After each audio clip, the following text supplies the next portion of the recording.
Dylan didn't know, but he told himself as he hurried to English class he'd figure out a way to get Schmidt what he needed. Then, maybe he'd be free. The school year was almost over and Schmidt was heading to college. Hopefully he'd be smarter in the future and stop stepping into jams like this. Really, 'cause everyone knows you've become the supplier, and face it, you like the money. Once Schmidt leaves, there will be another bully, and then another one for the whole time you're in this sucky high school. How the hell are you going to get out? Crap, he muttered under his breath as he reached the door to room 107. He'd find a way. Somehow. He'd have to. Chapter 8. Rachel picked up the kids at school, and if they noticed her bad mood, they didn't say a word on the way home. Harper was deep into her phone, texting while seated next to Reno in the back seat. Dylan, ever-present earbuds in place, looked out the passenger window and kept to himself. The only indication that he wasn't in his usual fantasy world was the fact that his head, deep in the hood of his sweatshirt, wasn't bobbing to the music only he could hear. Maybe his confrontation with the school administration had made an impact. Rachel hoped so. Her own day had gone from bad to worse with the pall of Violet's death hanging over her. Her front tire had gone flat on her way back from the cemetery.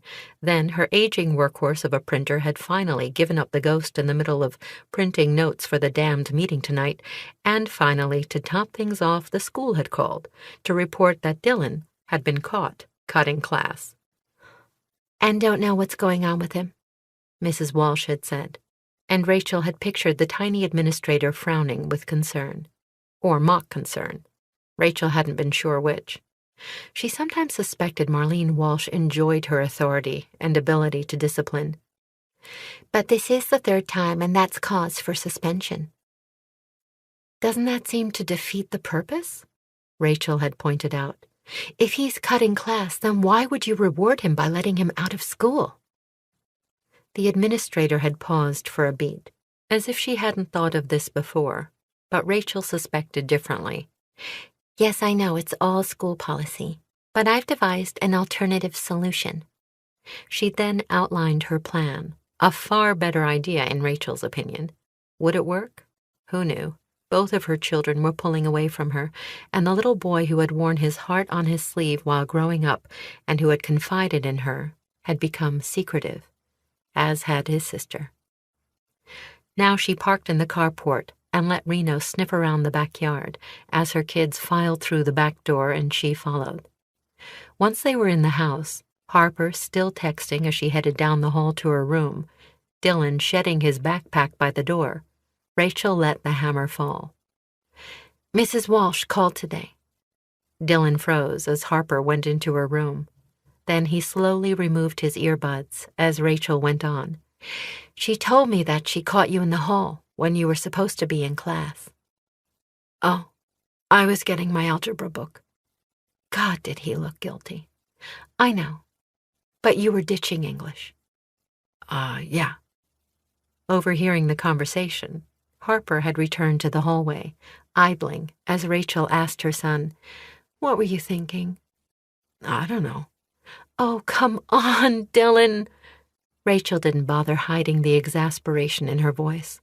It had been a hell of a day, and she wasn't up to teenage subversion. "There was a reason you ditched." He hesitated, a tick appearing near his temple, then came up with a lame excuse. "I didn't have my report ready." "So you didn't go to class? Because of an unfinished assignment? That's how you handled it?" He tried to shrug it off, but she was sure he was lying. He'd been a bad liar as a little kid, and she'd hoped that trait would stay with him, but now she wasn't so sure. Lies came more easily to him these days. "This is the third time, Dylan. Mrs. Walsh was going to suspend you." Another lift of a shoulder. "But she didn't." "Yet?" "I just have to do some stuff for her." He started to open the refrigerator door, and she slammed it shut before he could peer inside. "I'm serious. There are only a few weeks left of school this year. The least you could do is finish your assignments, turn them in, and stay in class." His eyes darkened, and she thought he was going to say something to her. Instead, his jaw tightened, and he glared. "I will." "Wait a second," she said. "Is there something else going on?" He looked away as Harper cast her brother a glance of sympathy, conspiracy, warning. "You know something about this?" she asked, turning her attention to her daughter. "Harper?" "No," she replied quickly, too quickly. "Then why do I have the feeling you're holding out on me? That you're both holding out on me?" She waited. No one said a word. The refrigerator hummed. Outside in the yard, Reno gave a sharp bark. Another knowing look passed between brother and sister. "What?" Rachel said, glaring at her children, a new fear knotting her stomach. "What?" "Mom, it's not a big deal," Harper finally said. "Kids cut class all the time. Not my kids. Oh, right, because you never did anything wrong in high school. I forgot you were an angel. Just perfect." Rachel blinked, saw the insolence in Harper's eyes. She didn't say it, but it was there between them. "You were accused of murder, weren't you? You were caught sneaking out and your brother died because you shot him, and now you're all freaked out because Dylan cut one stupid class." She heard the accusation, the rationale as clearly as if Harper had spat the words out. "This is not about me. So let's get back to the point. What's going on?" A disgusted look tightened Harper's features as she held her mother's stare, but her throat worked, and she broke first, her gaze moving to Dylan. "Are you going to tell her?" "Tell me what?" Rachel demanded. Dylan shot his sister a thanks-for-nothing look. "Tell me what?" Rachel repeated. "Thanks," he threw out at Harper, then blew out a huge sigh. "Okay, fine. Some older kids are hassling me." "What do you mean hassling? You mean like bullying?" No, it's not like that." Another angry glare sent to Harper. "I made a mistake, okay? I gambled with them and lost. They want their money." "They," she repeated, "as in more than one." He licked his lips. "One." "Who?" she demanded. "Aw, man, I don't want to say." "It's Brad Schmidt," Harper said. "I don't know him." Harper glanced at her phone. "You wouldn't. He's a loser. Thinks he's a tough guy. Football player. I hate him." "Oh, good." None of this sounded right. "I need to talk to him." "No!" Dylan was shaking his head. "Mom, you'll only make things worse." "So, what is this guy threatening to do to you?" she demanded, worried. "What?" It's my fault. I shouldn't have placed the bet. I know. I won't do it again, and this will all go away." Rachel wasn't so sure, and was having trouble not panicking. Who was this kid, this Brad? Was he violent? Would he hurt Dylan? Mrs. Walsh knows about this? "Yeah," Dylan admitted. "Well, most of it." "So, you were gambling with him. How's that work?" Visions of casinos with slot machines and roulette wheels and craps tables spun through her mind, the bright lights of Las Vegas. Or maybe it was local, whatever kids did. It was kind of an online thing. That made more sense. Dylan was forever hooked into his computer or his iPad or some game system. "We were playing a game, a war game, interactive, for money. You pay for hits. I lost." That was almost the truth, she thought, but not quite. Rachel turned to her daughter. "You knew about this?" "I knew he got into some trouble with a couple of seniors." Her focus swung back to Dylan. "What were you thinking?" "He wasn't. It was stupid," Harper said, stating the obvious. "Now they want to be paid." "So, they're what? Threatening you?" Rachel was playing this out in her head. "Not really." But he looked scared. "How much?" Rachel asked, stepping back and folding her arms over her chest. He swallowed, licked his lips. Her stomach dropped. "100, he whispered. "Dollars?" No, euros. Harper rolled her eyes. Of course, dollars. Okay, Rachel said to Dylan. So what are you going to do? Pay them back. With what? I have my birthday money, and he was always broke. Would it help if I loaned you the money? She asked, immediately thinking this wasn't the right way to handle the situation. He needed to learn this lesson fast. She couldn't enable him, and yet... And I mean loaned. I'm serious. You would have to pay me back. ASAP. Summer is coming, so I'll expect you to do yard work and help with cleaning the basement, whatever. His eyes brightened a little. You'd do that? Maybe. She couldn't let him off too easily. But you'll have to let your dad know, and if this kid gives you any more trouble... He won't, Mom, really. She glanced at Harper. Yeah, Harper agreed. Schmidt is a bully, but he wouldn't do anything to, mess up because he could lose his scholarship.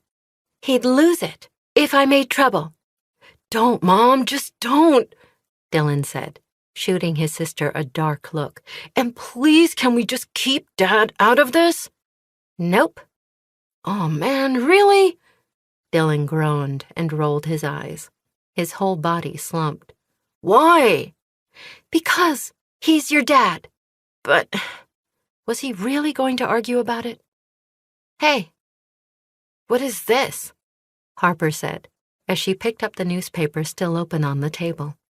The article about Luke Hollander's death was front and center. Does Lucas know about this? I don't know. Probably, Rachel said. The whole damn town would have read it by now. Wow. Oh, wow. Harper was scanning the article. He's gonna freak. It's online, right? Everything's online now. Yeah. Then he'll see it. She shot her brother a look. What? Rachel asked. Nothing, she said. It's just that he doesn't like to talk about it, you know. It makes him feel weird, different. Even though Lila had mentioned how difficult it was for her son in the article, Rachel hadn't dwelled on how the newspaper piece might affect her nephew, the boy who'd never gotten the chance to meet his father. But she knew how it was when someone felt different. Hadn't she witnessed Luke's own emotional response when anyone asked about his father, his real father, meaning Bruce Hollander? Luke had always tried to hide the fact that his biological father had been serving time in prison. Whenever anyone had questioned him about Hollander, or whenever his father had tried to get in touch, Luke had become angry and sullen, horrible to live with. It had been a weird dynamic for their little family. It was probably just as difficult for Lucas, possibly worse. Harper finished reading and glanced up to meet Rachel's eyes. It's hard for you too, huh? For all of us. Rachel nodded, then fought the tightness in her throat when she caught a bit of empathy in her daughter's eyes. Over the years, the subject had come up. The kids knew the sketchy details, and Rachel had left it at that. Now, compliments of Mercedes Pope, they might learn a hell of a lot more. Today, it seemed, was a turning point. For all of them. And worst of all, Violet Sperry had been murdered. Chapter 9. By the time Rachel was ready to leave for the meeting, Violet's murder was all over the news.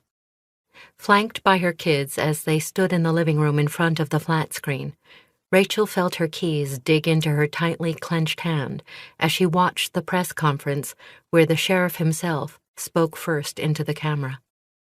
Roberto Valdez was a tall, fit man with military-cut brown hair starting to gray, a firm jaw, and near black eyes that were deep-set and didn't falter as he stared into the camera. Standing on the concrete steps in front of the flagpoles and the department's headquarters, Valdez, in uniform, made a brief statement before the public information officer took over. A 40-something woman whose brown hair was clipped at her nape, Isa Drake, seemed less grim than the sheriff, though her answers were short and concise. Yes, it was definitely a homicide. No, there are no suspects or persons of interest yet, but it's still early in our investigation. More details will follow, as Sheriff Valdez mentioned. We are encouraging anyone with information to please come forward." The kids stared at Rachel as she turned off the TV. "So, you knew her?" Dylan asked. "Yes." Listening to the report, hearing the account on the news had only made it more real. "Like, she was a good friend?" he asked.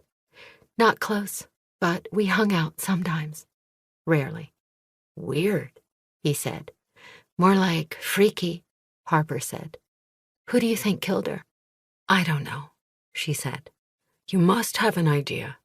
Her son again. "Who, Mom?" "I don't know." Rachel checked her watch. "How could I know?" She admitted as much to herself as to the kids. "Come on, let's get a move on. We're already late." She expected everyone on the committee had been held up. She'd received a dozen or so texts about Violet over the course of the afternoon. Group texts, which she despised, her phone pinging as each person weighed in. Worse yet, it was a group Lila had created, and some of the respondents came in as unfamiliar phone numbers rather than names, which meant she didn't really know to whom she was replying. So she didn't. They made their way to the back door, and the dog bounded behind them. "Not this time," Rachel said. "Still talking to the dog." Harper let the screen door slam shut behind her. "Hey!" Dylan called after his sister. He was hoisting his backpack to his shoulder. "We all talked to him. You too." He seemed to have forgiven Rachel for the earlier grilling, at least for the moment. But as his backpack wasn't completely zipped, she saw inside, her gaze landing on a brown box. "What's that?" she asked. "What?" She pointed. "The box?" "Oh." He flushed, zipped the pack. "Lucas needs a new mouse for his computer. I had one, so I told him I'd bring it." That didn't sound quite right, but Dylan added, "He's got another one ordered. He's just borrowing this one until he gets here. No big deal." And he was out the door. No big deal. She wondered, but let it go. The trip to Lila's house took less than 20 minutes. She'd let Harper, who had gotten her license just 2 months earlier, drive, and her daughter tended to be a leadfoot, which ran in the family. Still, her fingers had curled over the armrest for most of the ride. With a little difficulty, Harper parked on the street in front of Lila and Charles Ryder's house, a 3-storied Victorian built on the steep hillside in the late 1880s. The house had been home to the Ryder family for generations, and was the very house where Cade and his brothers had grown up, the place where his mother had died. Rachel hated it. "Let's go," she said. As she glanced up at the turret with its 360-degree view of the city, a flash of memory came to her, of sneaking up the stairs to that small private space with Cade. No one had been home at the time. Through the windows, the lights of the town had glimmered to the dark expanse of the river. Her throat closed as she thought of the way he'd kissed her that night, the way her heartbeat had pounded in her ears, the warmth of his breath against her nape, the tingle of her skin as they'd tumbled to the floor, and the breathless feeling of elation that had followed their lovemaking. All shattered when, 6 weeks later, she'd learned she was pregnant. Now she took the keys from her daughter, then gathered her bag with her laptop tucked inside, as her kids piled out and walked up the series of stairs leading to the sharply gabled Victorian with its wraparound porch and sweeping view of the town and river. The front door opened before she could push the bell, and Lila stepped onto the porch, a white cat streaking out behind her. "Oh, crap, Sammy, you get back in here!" But the cat was long gone, slinking from the porch and into the surrounding shrubbery. "Fine," Lila muttered, visibly irritated. She turned back to Rachel. Her usual smile was missing, but as always she was dressed as if she expected to meet a prospective real estate client. Heels, expensive slacks, a long tunic, and bracelets that jangled over her wrist. She gave a quick hug to both Harper and Dylan and said, "Lucas is upstairs in his room with a friend. Why don't you go on in?" The kids shot inside and were hurrying up a sweeping staircase when Lila pulled the door shut behind them, trapping Rachel on the porch. "Can you believe it?" Lila asked. obviously distressed. "Violet! Dead! I mean murdered!" She was shaking her head, her big eyes as cloudy as the day. "Who would do anything like that?" She blinked, then reached into the pocket of her slim gray slacks, retrieving a single cigarette and lighter. "I shouldn't, I know. I quit years ago, but Violet." She lit up quickly and drew a deep breath before saying in a cloud of smoke, "I just don't get it. Why would anyone? I don't know." She thought for a moment, waving the smoke away as if the odor wouldn't cling to her tunic or hair. "I just saw her, you know. She'd come into the real estate office, supposedly interested in property near the river, but the real reason was to let me know that no matter how much I harassed her, she wasn't going to be a part of this." Lila motioned to the bay window of the living room, where the reunion committee was meeting. "Not only did she refuse to be a part of the planning committee, she made it clear that she wasn't even going to attend the reunion." "Did she say why?" "Oh, yeah." She took another pull on the cigarette, again shooed the smoke away. "High school is over." Lila made air quotes. "Like she thought we were all going to relive our days at Edgewater High." "Well, some people would." "The idea was just to catch up with old friends," Lila snapped. "But she thought I was harassing her into coming." "Did you harass her?" "No, Rach, of course not." She rolled her eyes, then added, "I just kind of, urged her to be a part of it, and maybe she felt pressured, but really—" She let out a sigh and glanced over the rooftops of the houses lower on the hillside to stare at the darkening waters of the Columbia. "I guess we'll have to, include her in the remembrance table." That was where Lila went? Dismissing Violet to discuss the reunion and the table for classmates who had died? Another drag. Then Lila dropped her cigarette and crushed it, kicked the butt swiftly under the rail and into the bushes flanking the porch. "I don't suppose the police have any idea who would do something like this. I wouldn't know," Rachel said quickly. As a cop's daughter and wife, she'd learned to keep her mouth shut. Even if she was no longer married to Cade, her lips were sealed. "Oh, right. Well, maybe Mercedes will know something. She's probably got sources in the sheriff's department. I know she's already got a junior reporter on the story." Mercedes. Rachel flashed on the article in the Edgewater edition and the fact that there were more stories slated. "She's here already?" "Yes, but antsy. Always on her damned phone. Always working."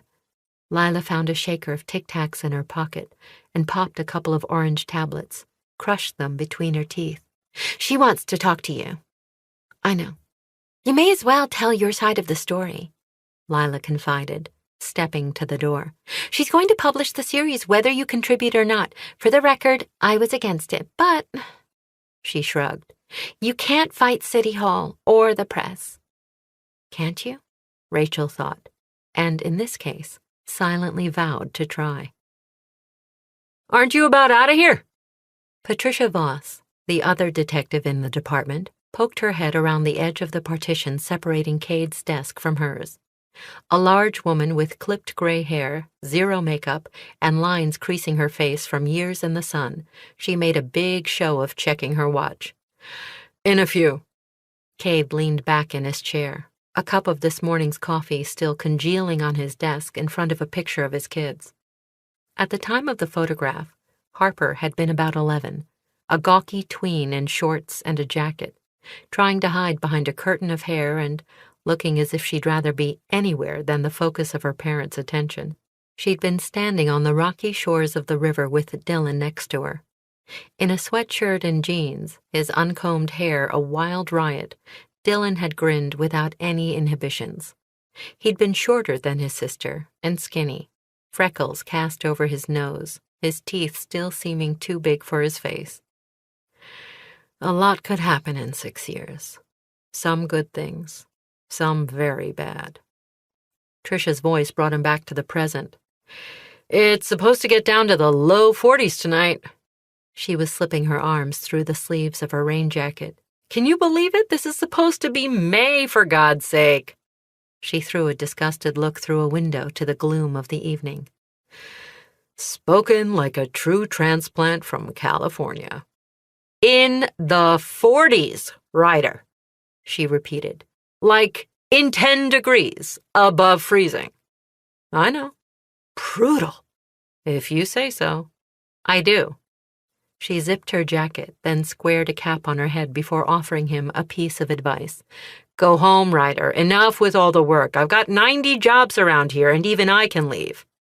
90? He questioned. She did do double duty. In the small department, Tricia not only was one of the 2 detectives, but also worked as a backup patrol officer if 2 or more of the regulars were sick. I thought 2. She gave a snort of disgust. Yeah, well, I just happen to be the one who holds this department together, if you haven't noticed. Shaking her head, she added, Who do you think does the real work around here? Who cleans out the coffee pot and starts a new one? Who cleans out the refrigerator? Jeez, you people are pigs. Careful, he warned. Not all cops like to be referred to as, oh, can it, Ryder, you know what I mean, and this crew. She motioned around the large room divided by now empty cubicles. They're the worst. Not just the men, mind you, the women are no better. He laughed. Wow, you're in a mood.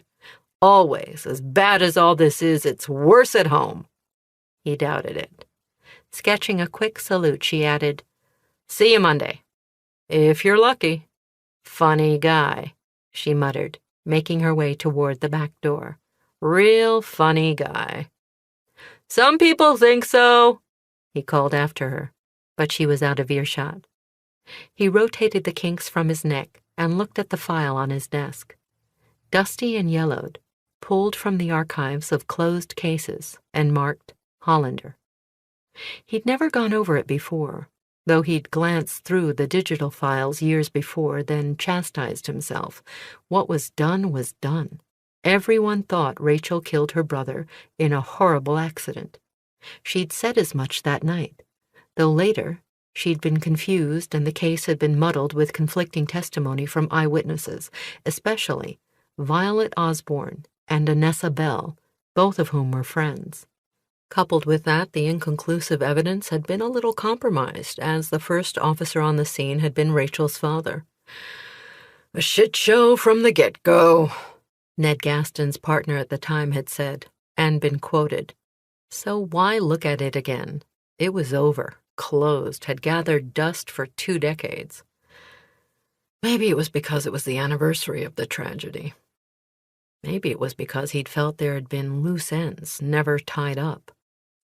Maybe it was because it was a hell of a coincidence that Violet Osborne Sperry, a key witness in the investigation, was killed 20 years to the damn day that Luke Hollander had been shot. Maybe he was just a damned fool. Whatever the reason, he knew by just going over the case, he was stepping on an emotional landmine. Well, so be it. He glanced at his watch and considered calling Kaylee about any updates to the Violet Sperry homicide. It's not your case. Yeah, he knew that. And yet... He leaned over his desk and returned to the stack of old notes and reports on the Hollander homicide. Up first, the autopsy report, which included notes, a body sketch showing all of the wounds, and then pictures of the body. His jaw clenched as he remembered Luke in life, vibrant, cocky, athletic, and then there were the pictures of his body. He skimmed the report, noting that Luke was pronounced DOA at the hospital and the death certificate was signed by Richard Moretti, M.D. Cade eyed the signature. He hadn't known that Nate Moretti's father was the attending physician, but there it was in black and white. No big deal, he thought, sitting alone at his desk, as most of the personnel in the station had left for the day. The hospital Luke Hollander had been rushed to was no longer in existence, like so many of the businesses that had once thrived in this community. As far as he knew, Dr. Richard Moretti was still around, working at a clinic in Astoria. Cade thought about Violet Sperry and Luke Hollander. Both died on this date, 20 years apart. 2 people who went to high school together. 2 people who'd been at the Seaview Cannery the night Luke was shot. Luke, the victim. Violet, one of the witnesses who had seen what had happened in that dark warehouse. So what? This was a small town. People were bound to cross paths. Just a bizarre, tragic coincidence.